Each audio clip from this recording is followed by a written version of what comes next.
আসসালামু আলাইকুম। নিশ্চয়ই সবাই ভালো আছেন। আলহামদুলিল্লাহ আমিও ভালো আছি।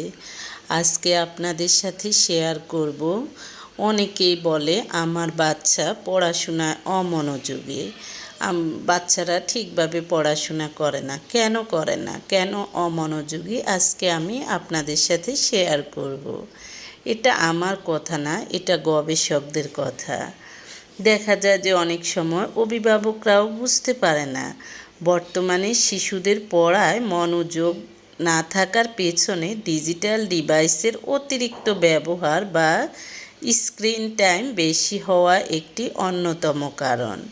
শিশুদের স্ক্রিন টাইম অর্থাৎ মোবাইল, কম্পিউটার, ল্যাপটপ এগুলোতে যত বেশি সময় দিবে তাদের আচরণগত সমস্যা তত বেশি হয় এবং অমনোযোগ দেখা দেয়। শিশুদের স্কুলে দেওয়ার আগে প্রাথমিক শৈশব বিকাশের সময় যখন মস্তিষ্ক বিকশিত হয়, ওই বয়সে যেসব শিশু খুব বেশি ডিজিটাল ডিভাইস ব্যবহার করে পরবর্তীতে তাদের আচরণগত সমস্যা দেখা দেয়।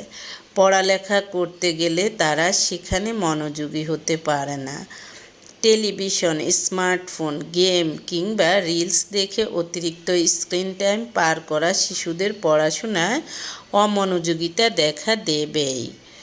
এরপর হলো এগুলো দেখতে দেখতে দেখা যায় যে মেন্টাল স্ট্রেস, অপর্যাপ্ত ঘুম, স্লিপ অ্যাপনিয়া এই ধরনের সমস্যাগুলো হতে পারে, অর্থাৎ মেন্টাল স্ট্রেস।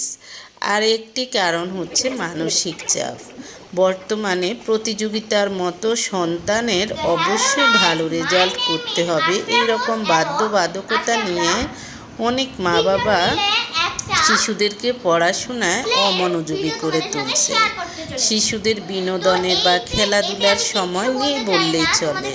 সারাক্ষণ পড়ার টেবিলে বসে থাকলে যেন শান্তি মেলে অভিভাবকদের। সকলে এই দলে না থাকলেও সংখ্যায় কম না। শিশুদের শারীরিক ও মানসিক সুস্থতার জন্য খেলাধুলার গুরুত্ব অনেক। খেলাধুলার সুযোগের অভাবে শরীর ও মন কোনোটাই পরিপূর্ণ সুস্থ থাকে না, ফলে শিশু পড়ায় অমনোযোগী হয়। অপর্যাপ্ত ঘুম।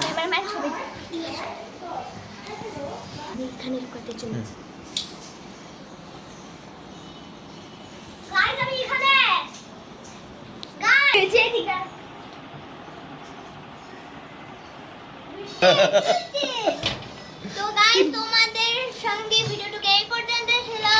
না ভিডিও একটু পরে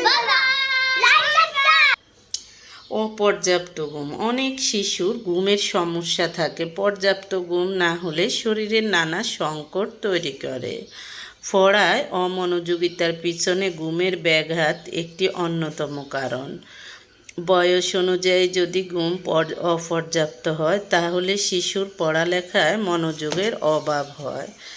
এরপর হলো কোনো কারণে যদি শিশুর অ্যাডিনয়েড গ্রন্থি স্বাভাবিকের চেয়ে বড় হয়ে যায় তাহলে স্লিপ অ্যাপনিয়া হতে পারে, অর্থাৎ ঘুম কম হতে পারে। স্লিপ অ্যাপনিয়া শিশুর পড়ায় মনোযোগিতার একটি বড়